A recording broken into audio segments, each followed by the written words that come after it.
हिमाचल प्रदेश का लाहौल स्पीति न सिर्फ अपने खूबसूरत पर्वतीय इलाकों, ऊंचे दर्रों और ग्लेशियर से ढकी पहाड़ियों के लिए जाना जाता है, बल्कि इन पर्वतीय इलाकों में कई बड़ी बड़ी झीलें भी हैं और वहाँ पर उनका होना किसी आश्चर्य से कम नहीं है, क्योंकि इतनी ऊंचाई पर इन झीलों का होना असंभव सा लगता है। वहीं कई ऐसी झीलें भी हैं जिनकी पौराणिक मान्यताएं भी हैं और स्थानीय लोगों के बीच कई तरह की कथाएं भी उनमें प्रचलित हैं।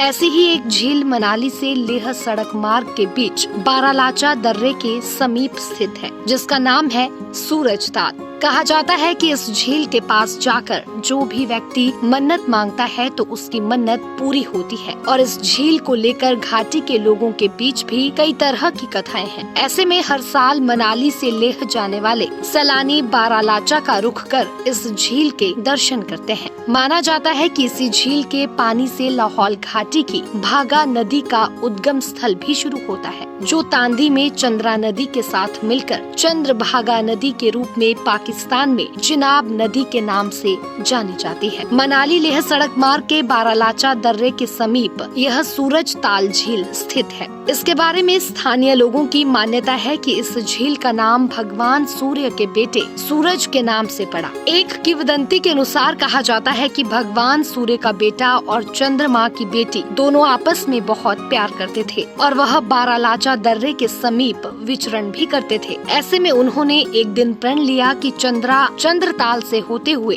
तांदी पहुंचेगी और सूरज भी सूरज ताल से तांदी में मिलेगा। उसके बाद दोनों ने नदी का रूप धारण कर लिया, जो आज भी चंद्रभागा नदी के नाम से बह रही है। वहीं एक मान्यता के अनुसार ये भी कहा जाता है कि सूरज और चंद्रा दोनों भाई बहन थे और दोनों के बीच शर्त लगी थी कि कौन सबसे पहले तांदी संगम में पहुंचेगा। सूरज जिस्पा केलांग होते हुए जल्द तांदी पहुंच गया, लेकिन चंद्रा वहां पर नहीं पहुंच पाई थी। ऐसे में वह तांदी संगम पर उसका इंतजार करने लगा। वहीं चंद्रा स्पीति की पहाड़ियों से चंद्रताल होते हुए कोकसर सिस्सू का रास्ता पार कर तांदी संगम पहुंची और उसके बाद उन दोनों ने नदियों का रूप धारण कर लिया। हालांकि इन दोनों मान्यताओं के बारे में क्या सत्यता है, इसका कोई ठोस कारण किसी को पता नहीं है, लेकिन लाहौल घाटी में सूरज ताल के प्रति लोगों की काफी मान्यता है। लोग धार्मिक यात्राओं को पूरा करने के लिए भी इस झील के पास पहुँचते हैं और यहाँ पर अपनी मन्नत मांगते हैं। ऐसे में हर साल मनाली से लेह जाने वाले सैलानियों के लिए भी सूरज ताल झील आकर्षण का केंद्र बनी रहती है। हिमाचल प्रदेश के प्रसिद्ध साहित्यकार डॉक्टर सूरज ठाकुर का कहना है कि सूरज ताल और चंद्र ताल दोनों ही चंद्रभागा नदी के उद्गम स्थल है। इनके बारे में स्थानीय लोगों के बीच कई प्रकार की मान्यता है,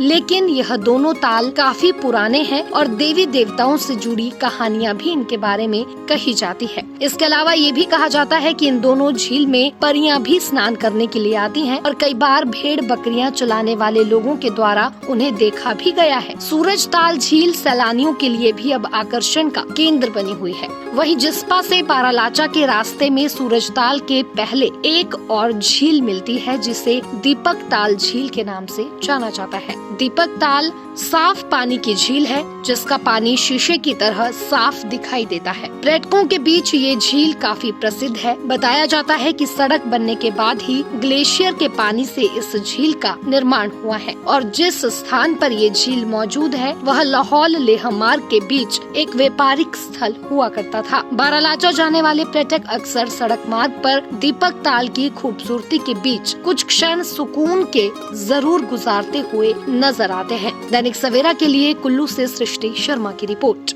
देश दुनिया की हर खबर सबसे पहले देखने के लिए फॉलो करें Dainik Savera TV, YouTube, Facebook, Instagram, X और व्हाट्सएप चैनल पर।